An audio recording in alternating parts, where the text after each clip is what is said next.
우리에게 좋은 일이 일어납니다. 아멘. 정말 전심으로 하나님을 사랑하십시다.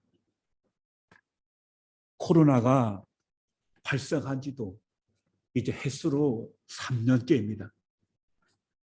정말 눈에 보이지도 않는 작은 바이러스가 우리의 삶과 우리의 모든 걸 송두리째 하고 있습니다. 흔히 하는 것처럼 오늘 현대사는 코로나 이전과 이후로 갈린다고 합니다. 그만큼 그 코로나가 우리 삶에 주는 여파는 상상을 초월할 정도입니다. 그리고 많은 부분에서 우리 변화를 강요받고 있습니다. 중요한 것은 우리가 끝까지 붙들 가치가 무엇이고 버려야 할 것이 무엇인가를 우리가 분별하는 것입니다. 어쩌면 이 코로나가 가장 많이 노출되고 영향을 받는 것이 교회라고 해도 과언이 아닐 것입니다. 비대면 예배 또 대면 예배 가지가 혼돈된 가운데 과연 우리가 끝까지 붙들 가치는 무엇이고 우리가 버려둘 흘려보내도 좋을 것 무언가를 구분하는 것은 참 중요하다고 생각합니다. 그럼 우리 개인도 마찬가지고 국가도 마찬가지고 역시 교회도 예외가 아닐 것입니다. 그런데 생각해 보면은 우리 역사의 순간순간 보면 많은 역사에 어떤 구비가 있었습니다. 선화점이 있었다는 얘기죠. 거창하게는 전 지구적인 문제가 있고요. 아니면 국소적으로 보면 나라, 개인 그리고 공동체도 어쨌든 변화는 늘 있어 왔던 걸 알 수 있습니다. 중요한 건 우리가 그 변화 앞에 어떻게 응답하느냐가 우리의 삶과 우리의 모든 걸 바꿔놓을 수밖에 없을 것입니다. 그것은 이스라엘도 예외가 아닙니다. 우리가 지금까지 쭉 보고 있지만은 지금 이스라엘도 거대한 역사의 전환점에 서 있습니다. 하나님께서 이스라엘을 모세와 아론을 통해서 애굽의 종살이에서 이끌어 오셨습니다. 광야 40년을 거쳤고 그리고 드디어 꿈에도 그리던 가나안 땅을 들어가게 되죠. 하나님께서는 지난 세월 동안에 그 가나안 땅에서 사사들을 통해서 그 백성을 이끌어 오셨습니다. 그래서 우리가 잘 아는 운니엘, 드보라, 기도온, 입다, 삼손 등 우리가 아는 익숙한 사람들은 다 그때 역사의 경랑 속에 하나님께서 그들을 들어서 쓰신 하나님의 사람들입니다. 사사는 하나님께서 그들 통해서 그 역사를 친히 다스리는 신정 국가의 한 모습을 보여주고 있는 모습입니다. 그런데 백성들이 이제는 거의 만족을 하잖아요. 그래서 온 백성들이 장로들이 모여서 사무엘한테 말하지 않습니까? 우리도 열방처럼 왕이 있어야 되겠다. 당신이 이제 늙었고 당신 아들들은 현찬을 이렇게 안 되겠다. 우리한테도 왕을 달라고 이렇게 요구합니다. 사실 사무엘은 이게 마음에 들지 않아요. 언짢 알았어요. 그러나 집요하게 요구하니까 또 그가 하나님 앞에 기도하니까 하나님은 놀랍게도 저들의 요구를 들어주라고 합니다. 들어주라고 해요. 그래서 결국 뽑힌 사람이 누굽니까? 사울이죠. 그래서 11장에서는 하나님께서 그 사무엘을 통해서 길갈에서 사울을 정식 왕으로 세우는 장면을 우리한테 보여주셨어요. 오늘 본문 말씀은 그 즉위 시기에서 사무엘이 한 일종의 설교죠. 이제까지는 사무엘이 사사하면서 선지자여 제사장까지 삼중 역할을 해왔거든요. 그가 실질적인 이스라엘을 다스려왔던 지도자였습니다. 그러나 이제 왕이 세워졌으니까 그 지도력을, 그 지휘권을 사울한테 이양하는 권력을 이양하는 같은 자리에 오늘 있는 것입니다. 그러면서 사무엘이 정식으로 공식 설교를 하는 것에서 학자들은 오늘 본문을 사무엘의 고별 설교라고 이렇게 이름을 붙이기도 합니다. 오늘 본문에서 사무엘은 백성들은 여러 가지를 얘기합니다. 1절부터 내가 보시면은 이렇게 되어 있습니다. 사무엘이 온 이스라엘에게 이르되 보라 너희가 내게 한 말을 내가 다 듣고 너희의 왕을 세웠다고 얘기합니다. 여기서 들은 느낌은 뭐냐면은 나는 원한 게 아니다. 그러나 너희가 워낙 요구하니까, 워낙 집요하게 달라고 하니까 너희 말을 들어서 이제 왕을 세웠다 말합니다.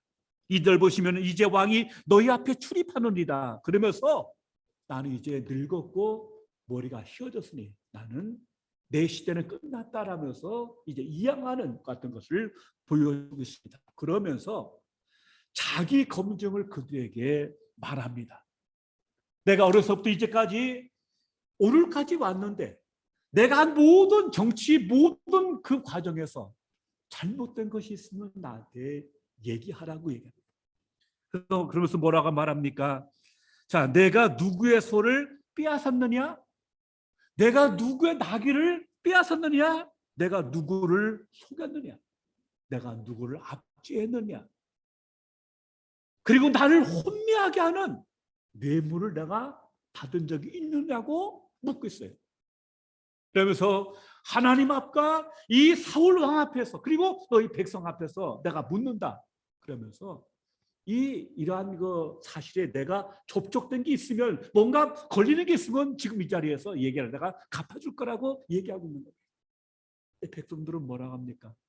아무것도 없습니다. 이 말은 뭡니까? 사무엘이 평생을 이스라엘 다스려 왔는데 조금도 사사로운 이익과 그런 걸 하나도 하지 않은 정말 깨끗한 생활, 깨끗한 정치를 해왔음을 온 백성이 인정하고 하는 장면이 보면 나옵니다. 그러면 사울이 왜 꼭 이 말을 여기서 할까요? 왜 그 말을 할까요? 이러한 여러 가지 비유 사실에 하나도 사무엘에 걸리는 게 없어요. 그러므로 이 말을 통해서 하고 싶은 얘기는 뭡니까? 그런데 너희가 왜 왕을 구하느냐는 것입니다. 진정 깨끗한 정치를 해왔고 나라를 이 블레셋의 싸움에서 전쟁에서 지켜낸 사무엘인데 그럼 너희가 구태여 왕을 구하는 이유가 뭐냐고 묻는 거예요. 그러면서 이후에 어떤 문제가 생기면 그것은 전적으로 내 책임이 아니고 너희들 책임이라는 사실을 여기서 확실히 하고 있는 겁니다. 또 하나 하고 싶은 얘기는 뭐냐면 왕을 세우면 왕은 백성을 섬기는 게 아니고 백성 위해서 군림할 것을 통고했어요. 나 사무엘은 나귀도 소도 일체 빼앗지 않았고 누구를 속이지 않았고 압제하지 않았고 뇌물 받지 않았는데 왕은 그러지 않을 것을 여기서 복선을 깔아놓고 있는 거예요. 그러므로 이 말은 백성뿐 아니라 사울 왕 너도 똑바로 들으라는 얘기입니다.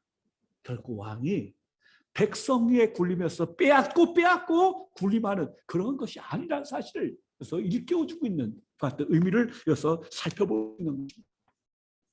그러면서 이 사무엘이 이 백성을 또 사울 왕을 어떻게 하면 이 나라를 바로 잡을 수 있을까 싶어갖고 결국 하나님과의 언약 행신으로 이끌어가고 있거든요. 그러면서 뭘 얘기하느냐? 역사를 소환하고 있어요. 어떤 역사입니까? 두 가지를 얘기합니다. 하나는 하나님께서 모세와 아론을 통해서 이스라엘을 애굽의 왕의 종살이 그 무서운 압제에서 건져주신 출애굽 사건을 여기서 얘기하고 있습니다.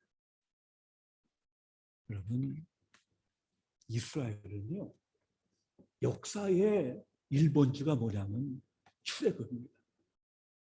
특별히 10가지 재앙을 통해서 끝까지 고집 피우는 그 바로를 철저히 부수어서 그들을 이끌어내게 하신 하나님의 역사.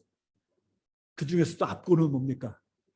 뒤에서는 애국 군대가 다시 추격해오고 앞에는 푸른 홍해바다가 앞을 가로막았을 때 하나님께서 모세 통해서 그 홍해수를 가르시고 이스라엘 이끌어내는 이 홍해수 사건은 이스라엘 영혼의 이스라엘 민족사의 1번지입니다. 그러므로 그들은 역사가 절벽에 부딪혔을 때 역사가 칠곡에 처했을 때 그는 항상 어디로 돌아가느냐? 홍해수 물가로 돌아갑니다. 그때 우리 백성한테 역사하시는 하나님, 그때 기적을 은혜 베푸신 하나님, 지금 우리의 역사, 이 아픔 속에, 이 절벽 속에, 이 절망 속에 오셔서 다시 한번 우리한테 제2의 출애굽을 허락해달라고 하는 그들의 기도, 그것이 이 출애굽을 소환시키는 목적이 되고 있는 것입니다. 하나님께서는 이스라엘을 건져내셨어요. 그리고 광야 40년을 거치게 하십니다. 낮에는 구름 기둥으로, 밤에는 불 기둥을 이끌어 주시고 만나 주시고 또 바위에서 생수를 주셔서 그들의 삶을 온전히 챙겨주시고 보호해 주셨습니다. 그리고 요단강을 건너서 여호수아를 통해서 가나안 땅을 다 점령했습니다. 그리고 아까 말씀드린 것처럼 오늘 이 역사까지 나라가 어려울 때마다 하나님은 사사들을 통해서 하나님의 백성을 이끌어 오신 그 은혜의 사건을 여기서 다시 소환하고 있는 거예요. 여러분, 이게 무슨 뜻이냐? 왜 이 말을 합니까? 하나님께서는 이스라엘의 왕이 되셔서 친히 이 백성을 이렇게 인도해 오셨다는 사실을 강조하고 있는 것입니다. 결국 하나님께서 그들을 다스리시고 하나님이 진정한 왕 되심을 다시 한번 확인하고 있는 거예요. 그러므로 너희는 이 하나님을 잊지 말라고 그 하나님과의 언약을 다시 붙들고 다시 살아야 한다는 사실이어서 강조하고 있는 겁니다. 특별히 사무엘은 여기서 네 사람의 사사를 소원합니다. 그건 누구냐면은 그 운멜 누구죠? 여기 보시면은 기드온, 바락, 입다 그리고 사무엘을 말하고 있습니다. 여룻바알이 기드온이거든요. 기드온 그리고 바락 그리고 입다 나 사무엘을 통해서 여기까지 함께 하신 하나님의 은혜를 기억하라고 하는 얘기입니다. 그런데 그럼에도 불구하고 역사는 뭘 말하고 있느냐? 그들이 하나님을 잊어먹었다고 말하고 있다. 여러분, 오늘 본문에서 중요한 그 구절이 있습니다. 그들의 하나님 여호와를 잊은지라. 그렇게 하나님께서 역사 가운데 개입하시고 간섭하시고 그렇게 구원으로 사랑으로 축복으로 이끌어 주시는데도 불구하고 이스라엘 백성은 하나님을 잊었다고 말하고 있습니다. 잊었다. 여러분, 우리가 살면서 잊어먹어도 되는 게 있어요. 그렇죠. 타격한 머리 터져요. 근데 어떤 거는 그냥 반드시 기억할 게 있어요. 잊어먹어서 안 될 게 있어요. 그게 뭡니까? 하나님께서 어떻게 우리 가운데 역사하셨는가? 또 하나님이 어떤 분이신가? 그리고 또 하나님의 말씀이 있거든요. 그건 우리가 만판에 새겨야 하는데 이스라엘 백성은 그걸 다 잊어먹었습니다. 잊은지란 뜻이 히브리어 말을 보면 이게 잊다 혹은 기억에서 지워버리다는 뜻이 있어요. 굉장히 능동적인 의미입니다. 이거는 말이야 어쩌다 실수로 잊어먹은 게 아니고 잊다 기억에서 뭐예요? 지워버린 거예요. 아주 적극적으로 작정하고 하나님 지워버린 겁니다. 잊어버린 거예요. 그런데 그 실수가 아닙니다. 그들이 의식적으로 하나님 베푸신 은혜와 그분의 법과 그분의 모든 것을 기억에서 지워버린 것입니다. 그 전환점이 결정적인 전환점이 뭐냐면은 광야에서 40년 살았잖아요. 그리고 가나안 땅에 왔어요. 그런 역사가 바뀌는 그 결정적인 전환점에서 그는 하나님 버리고 바알신을 택했던 거예요. 여러분, 옛날 사람들 어떤 게 있냐면요, 신은 하나님은 그러니까 도시 하나님 따로 있고 광야 하나님 따로 있고 농사짓는 하나님 따로 있다고 생각했어요. 그래서 광야에서는 하나님께서 대빵이 돼갖고 다 이끌어 오셨는데 이제 가나안 땅에 왔거든요. 그러나 가나안 땅은 농사짓는 땅이거든요. 그러니까 가나안 땅에 와서는 하나님 그건 버리고 뭐요? 새로운 유행, 새로운 시대에 이게 뭐냐? 농사질려면 농경신인 바알신을 믿어야 한다고 그들이 꼬인 거예요. 거기에 확 넘어간 겁니다. 이해가 되십니까? 그게 당시에 신의식이 발달되지 못한 거예요. 그래서 광야에서 가나안 땅에 들어온 역사의 전환점에서 그들은 하나님을 잊어먹었어요. 여러분 기억하십시오. 하나님을 잊어먹었다고 해서 하나님 아예 모르는 게 아니에요. 그대로 제사 다 드렸어요. 예배했어요. 그러면서 뭐예요? 거기에 바알신도 끌어들인 거예요. 그러니까 하나님을 섬기고 바알도 섬기고 두 가지 신을 같이 모신 이것이 그들의 패착이었거든요. 하나님 안 믿는 거 아닙니다. 꼬박꼬박 주일 나가서 예배 드려요. 그러면서도 세상의 가치관, 세상의 방법, 세상의 윤리, 세상의 것을 또 끌어안는 거예요. 왜? 욕망이니까. 양쪽을 끌어안고 어떻게 하든 이 둘을 함께 모셔가려고 하는 이 시도, 이것이 그 당시 이스라엘 백성들이 했던 겁니다.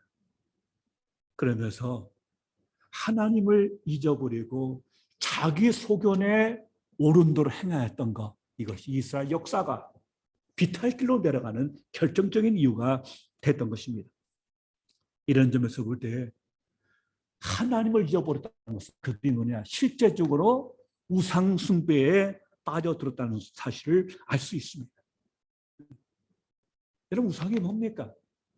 조잡하게 뭐 만들어 놓고 섬기고 빌부하는 게 아니고요. 우상의 본질은 하나님보다 더 우선되는 가치입니다. 하나님보다 내가 더 우선시하고 거기다 진짜로 엎드려 절하고 욕망하는 거, 그게 진짜 우상이에요. 이스라엘 백성들은 하나님뿐만이 아니고 풍요다산을 약속하는, 또 인간의 육체적 쾌락을 보장해주는 가나안의 바알 신앙, 아스토라 신앙을 붙들고 그리로 나갔기 때문에 결국 그들의 잊어먹었다는 이 천상 배후에 있는 거 말로 뭐냐, 우상 숭배라는 사실을 성경은 말씀을 하고 있는 것입니다.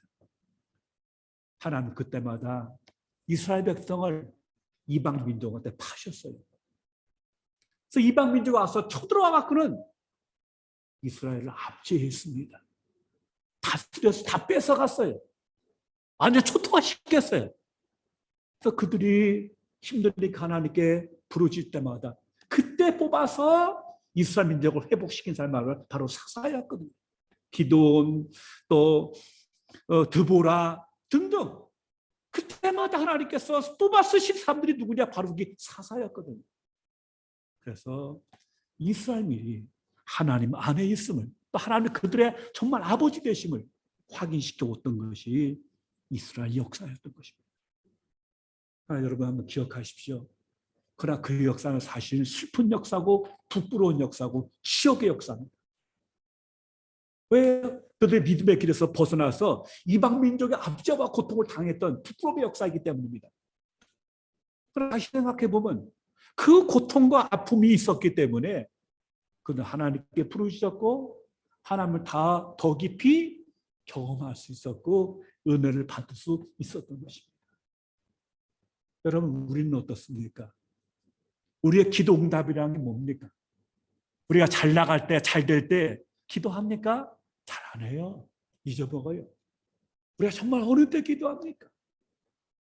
고통이 깊어할 때, 내 힘으로 안 될 때, 다시 말하면 내가 실패하고 좌절하고 내가 수치를 당하고 부끄러움을 당할 때, 우리 그때 비로소 기도하기 시작합니다. 그렇지 않습니까? 개인으로서는 부끄럽지만은 그 고통을 통해서 우리는 하나님의 응답을 경험하는 줄로 믿습니다. 경험합니다. 그 고통의 끝에서 하나님을 만납니다. 그리고 하나님이 내 인생의 주인 되시고 내 인생의 왕 되심을 확인하고 감사하는 것, 이게 신앙의 역사 아닙니까? 요셉은 대단한 형들에 의해서 팔렸잖아요. 이게 얼마나 부끄러운 집안 역사입니까? 완전 콩가루 집안 아닙니까? 아버지가 부인이 4명이에요. 자식이 12이요. 다 배가 달라요. 그러니까 사실은 같은 형제지만 끝까지 하나로 뭉쳐지기는 한계가 있어요. 그런데 아버지가 요셉을 편애를 안 해. 그러니까 완전히 오죽 집구석이 콩가루 집안이면 비록 배가 다르더라도 형들의 동생을 팔아먹습니까? 이게 뭐 안드레 양기는 끝나는 집안 막장 가족이죠 사실은. 막장 드라마 아닙니까? 부끄러움의 역사죠. 그래서 끌려갑니다. 그런 집안 방식이 어디 있어요? 그러나 그 고통의 끝에서 그런 결국 하나님을 그가 다시 만나고 경험하게 됩니다. 요셉 개인으로 치면 집에 있을 때는 아버지 편애받을 때 전혀 생각도 못했던 그 고통의 끝에서 하나님께서 자기와 함께 하심을 경험합니다. 확인합니다. 그리고 놀랍게도 꿈에도 꾸지 못하던 애굽의 총리가 되는 그런 자리까지 그가 올라가지 않습니까? 근데 재미있는 거는요, 요셉이 총리가 됐잖아요. 나 같으면요, 보란 듯이 내 고향애가 짠하고 보여줘. 너들 나 팔았지? 나 이제 출세했어 하면서 자기의 영화를 자랑할 것 같은데요. 요새는 그걸 안 해요. 참 그게 희한해요. 그게 참 수준이 높아 그 사람이.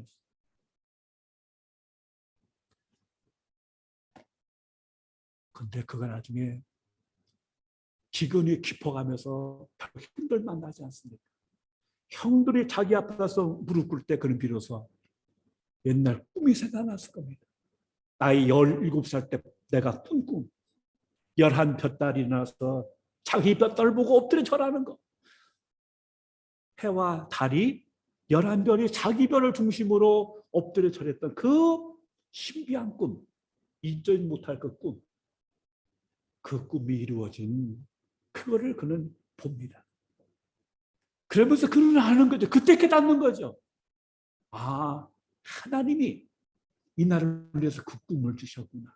그리고 이것은 내가 혼자 출세하고 잘 먹고 성공한 성공 스토리가 아니고 그 기근의 역사를 그건 살펴보면서 하나님이 나를 애굽에 보내신 이유는 아버지 우선 전체를 살리고 이 구원의 역사 이루시기 위해서 나를 쓰셨구나 하는 사실에 비로소 눈이 열린 겁니다.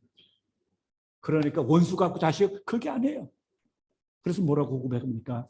하나님이 하셨습니다. 하나님이 하셨습니다.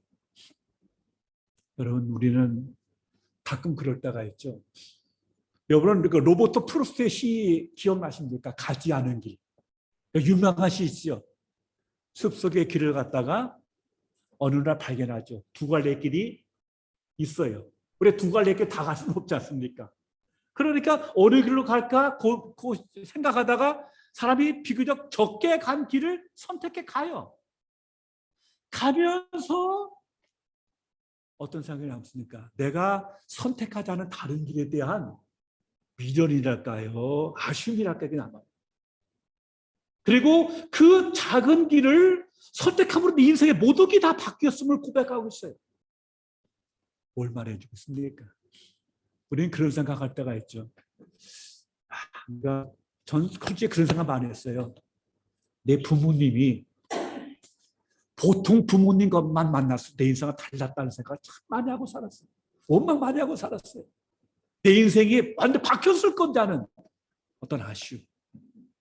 그때 그 사건이 없었으면 오늘 내 인생은 달랐을 건데. 때로는 저 사람이 아니고 이 사람을 만났으면 인생이 완전히 달랐을 건데. 그때 그 사람, 그때 그 사건, 그 시절에 그거. 인생길을 가면서도 여전히 한쪽 구석에서는 내가 선택하지 않은 길에 대한 미련, 아쉬움 같은 것이 뒤통수에 남아갖고 우리를 끌어당길 수가 있어요. 여러분 그거는 결국 뭐냐면요. 그런 가정법, 잘못된 가정법보다가 하나님께서 오늘 여기까지 인도하신 에베레스트의 하나님을 그 섭리를 부정하는 불신앙입니다. 이해가 되십니까? 우리가 그 선택이 있었고 그 사건이 있었기 때문에 오늘 눈물 고상하고 눈 박아지면서 오늘까지 왔거든요. 근데 오늘까지 온 사건 속에서 뭐가 있었습니까? 하나님의 인도하심이 있었습니다. 아멘? 하나님이 함께 하심이 있었어요. 응답하심이 있었어요. 그래서 오늘 내가 여기 있는 겁니다. 그게 하나님의 섭리예요. 우리가 그걸 통해서 확인하는 게 뭡니까? 나는 별 수 없는 인간이고요. 별 수 없는 죄인이라는 겁니다. 내가 고상해보고 괜찮아 보여도 안 해요. 밑바닥 다 보면 나는 어쩔 수 없는 죄인이에요. 두 번째 사실 뭡니까? 그럼에도 하나님은 나를 사랑하셔서 여기까지 나를 이끌어 오셨다는 사실입니다. 믿으십니까? 별 수 없는 인생입니다. 그래서 옛날 하영주 목사님 그 말씀 많이 했어요. 우리 여기 있는 우리는 안 들킨 죄인이고 감옥에 있는 분들은 재수 없어 들킨 죄인이다. 그런 말씀 많아요. 그 말이 맞아요. 내가 고상하고 인격이 남보다 좋아서 여기 있는 게 아니고 나도 얼마든지 허물이 있는데 하나님께 슬쩍 감추어 주시고 가려 주신 거예요. 우리는 뭐요? 별 수 없는 죄인.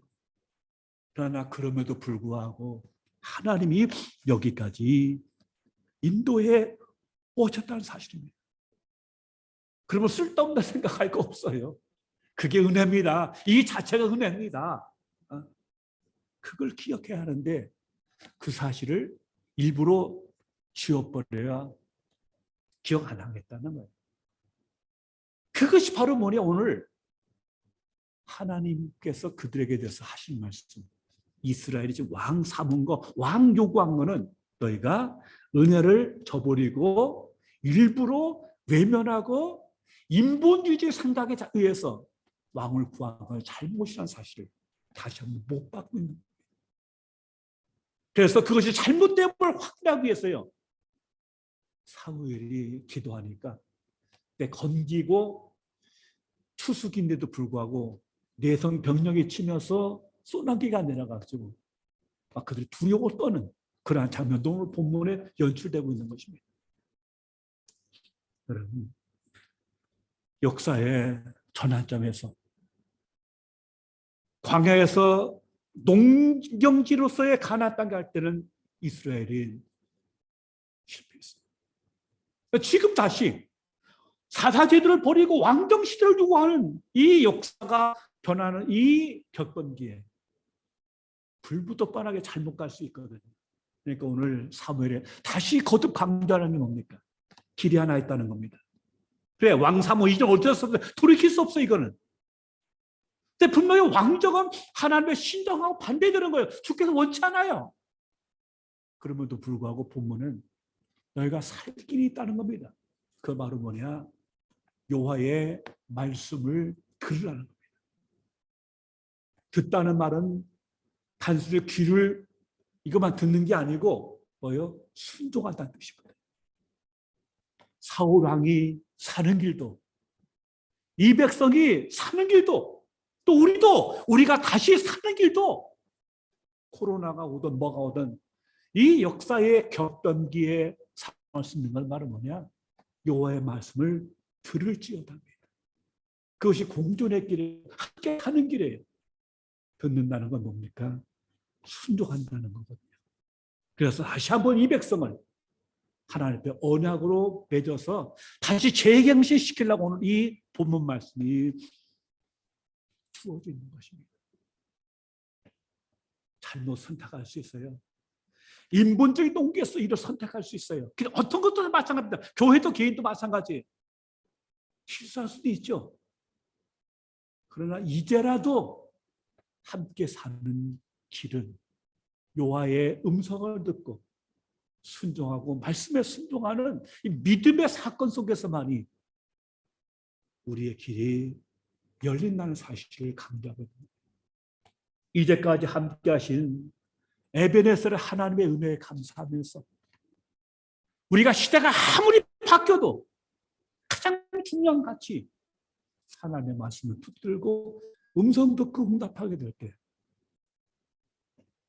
예수 그리스도는 어제나 오늘이나 영원토록 동일하셔서 오늘 이 현장에 우리와 함께 하시고 우리를 새롭게 하시며 우리가 생명의 길로 열어주실 것을 믿습니다. 요한계시록에서 그리스도인이 누군지 아십니까? 딱 한마디입니다. 예수께서 어디로 인도하시든 이끌림을 받는 자, 이끄는 대로 가는 자가 그리스도인입니다. 목사, 장로가 중요한 게 아니고요. 정말 하나님께서 우리에게 말씀으로 이끄실 때 거기에 우리가 이끌림을 받아서 순종하는 사람이, 이게 바로 그리스도인입니다. 하나님은 옛날이나 지금이나 똑같이 역사하셔요. 그러므로 하나님 앞에 다시 우리가 언약을 새롭게 갱신하자, 새롭게 하자. 그게 살 길이라고 말씀하고 있는 거죠. 그래서 뭐라고 합니까? 영혼이 잘 돼야 범사가 잘 되고 강건하게 되는 줄로 믿습니다. 첫째가 뭡니까? 영혼이다, 영혼이. 그건 뭐 하나님과 통해한다는 얘기죠. 그래서 하늘나라는 뭡니까? 먹는 것과 마시는 게 아니에요. 성령 안에서 의와 평강과 희락을. 그래서 의란 말은 똑바로 살아라 그런 뜻이 아니고 하나님과의 바른 관계를 회복하고 살라는 얘기입니다. 그럴 때 비로소 우리 심령에 평강이 흐르고 기쁨의 샘이 샘솟는 복된 축복이 같이 할 줄로 믿습니다. 이 은혜가 함께 하시기를 주님의 이름으로 축원합니다. 기도하겠습니다. 아버지 하나님 감사합니다. 여기까지 역사하신 하나님, 오늘까지 도우신 하나님 우리가 기억하면서 나의 왕 되신 우리 예수님을 모시고 참 믿음으로 살아가는 우리 모두가 될 수 있도록 은혜를 더해 주시옵소서. 역사의 전환점에서 우리가 끝까지 붙들 가치가 무엇이고 버려도 좋을 것이 무엇인지를 분별하게 하시고 영원한 가치를 붙들고 나가는 우리가 되게 하시되 가정과 교회를 소중히 여기며 참으로 성령 안에서 의와 평강과 기쁨을 누리는 우리 모두가 되게 하시고 그리하여서 영혼이 잘됨 같이 범사가 잘되고 강건하며 그리스도 안에서 예수 생명 충만히 누리는 하나님의 사람들 되게 하옵소서.